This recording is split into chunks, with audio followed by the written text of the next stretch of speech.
Have you ever really stopped to wonder if the way you think or feel, even how you see yourself, is it like truly universal? Or is it maybe profoundly shaped by, where you live, how you were raised, the history all around you? It's something we often just take for granted, right? When we think about the human mind. So today we're doing a deep dive into this really fascinating world of cultural psychology. We're drawing a lot from our source material, the geography of the mind, cultural psychology explored. And our mission, really, is to unpack how deep this goes, how much our grasp of the mind, mental health, even our basic sense of who we are, how much is that influenced by culture? And, what does that mean for getting a truly inclusive picture of humanity? Okay, let's unpack this a bit. When you look at modern academic psychology, the stuff in the textbooks, it mostly started and grew up in a very specific kind of society. People often call them weird populations.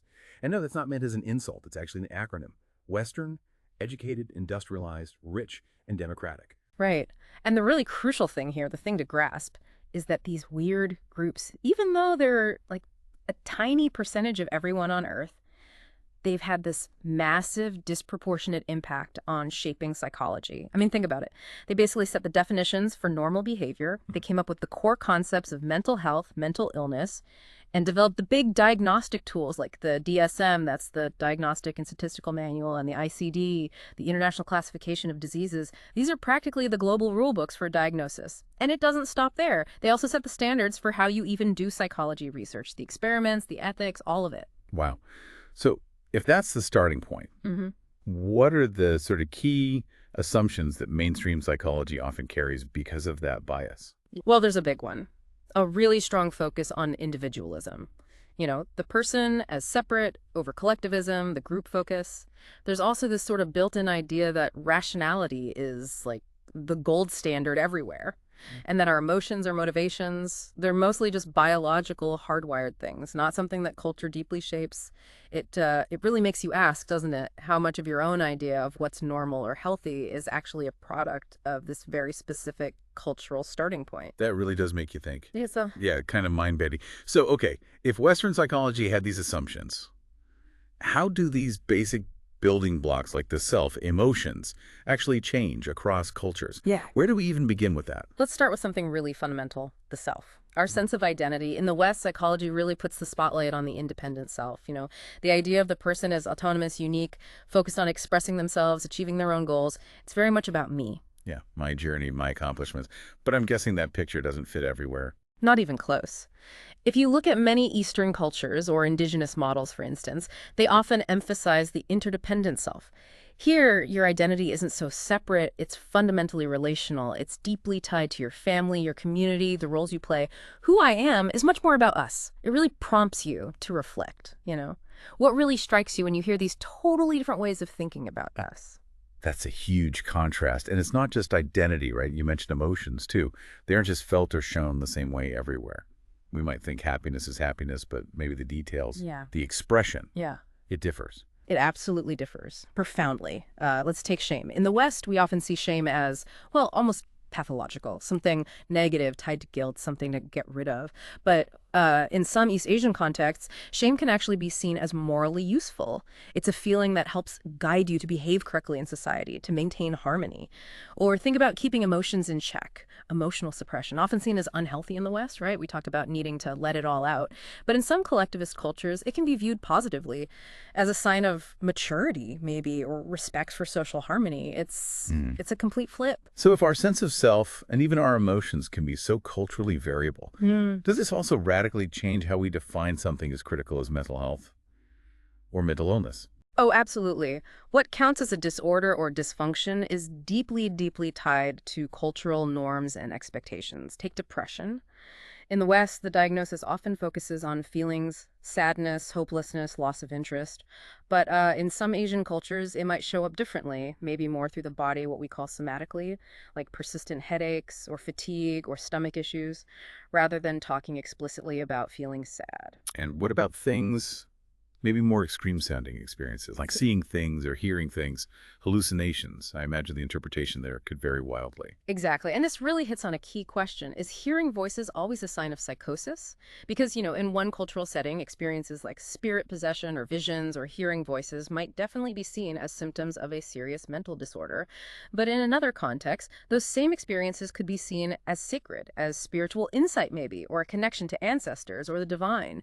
The meaning is completely transformed by the cultural lens. Okay, so if the standard Western models have this inherent bias and these core concepts vary so much, what does this actually look like on the ground? Are there examples of psychology working completely outside these Western frameworks in different parts of the world? Oh, yes. There are some really rich and frankly powerful traditions. One important movement is indigenous psychology.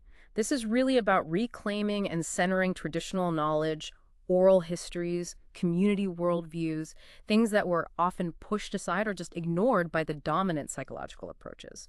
Take Indian psychology, for example. It integrates concepts like karma, and dharma, mindfulness, complex yogic models of consciousness. These are radically different ways of understanding the mind compared to, say, Freud or behaviorism. It's a whole different map. Or you could look at Middle Eastern and Islamic psychology. There's often a strong emphasis on the nafs, the self or soul, and the importance of spiritual purification, of God consciousness in healing. So therapy there isn't just about the individual's internal state. It's often deeply woven into their religion, their family obligations, their social duties. It's holistic in a very different way. It makes sense. And I think you mentioned Nikotherapy in Japan earlier. That sounded really distinct. It is, yes. Very unique. Instead of drilling down into individual trauma or problems in the Western sense, Niken therapy is more about reflection, fostering gratitude, and really looking at relational harmony. Clients are guided to explore, quite methodically, three things. First, what have I received from others? Really counting those things, big and small. Second, how have I repaid those things? What have I given back? And third, what trouble or harm have I caused others? It's a very different pathway to self-understanding, focusing on our interconnectedness and its consequences. Listening to all this, it really brings us to this idea that's gaining traction, decolonizing psychology. What exactly is that about? It's a really vital and challenging movement.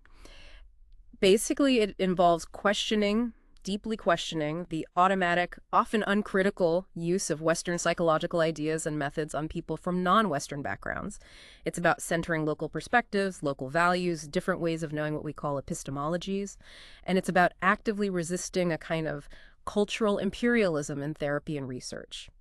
It also means validating other ways of healing that might already exist in a culture, things like community storytelling, rituals, practices involving ancestors.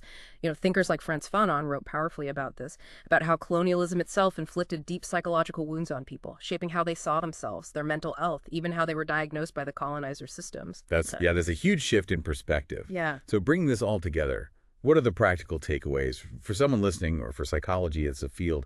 What does this knowledge actually do? Well, number one, I'd say, is cultural competence. For anyone working in mental health or research, it's just not optional anymore. It's absolutely essential ethically and practically. You need to understand the cultural context. Secondly, those tools we use, like IQ tests, personality assessments, even standard therapy models, they can't just be exported wholesale. They have to be looked at carefully, contextualized, adapted. They might not even be appropriate in some settings. And third, when we think about public health, mental health campaigns, they need to respect local languages, local beliefs about well-being, how people in that culture actually seek help. You can't just impose an outside model. And if you connect this to the bigger picture, embracing all this diversity, all these different perspectives, it doesn't just make psychology, nicer. It makes it more inclusive, sure, but also more ethical and ultimately just plain better and more effective across the globe. It seems so clear after this conversation that psychology isn't some kind of culture-free science floating above it all. It's really deeply embedded in time, place, power dynamics. Exactly. And recognizing these differences, these regional variations, it's not about throwing out the idea that humans share universal experiences. Of course we do. But it is about embracing what some call cognitive pluralism, the idea that there are many valid ways to understand the mind. And it's about epistemic justice, valuing different kinds of knowledge, different ways of knowing. So the final thought for you listening, given how profoundly culture shapes our very understanding of the mind, how might embracing this geography of the mind, as our source calls it, change things for you? How might it change how you approach your daily interactions, or think about personal growth, or even tackle big global issues? Maybe think about what other things we assume are universal. Could they benefit from this kind of deep dive into their cultural roots? We really hope exploring this helps you see how bringing in these diverse cultural understandings of mind and behavior can genuinely enrich your own perspective, maybe make us all a little more informed, a bit more capable of navigating this incredibly complex world we share.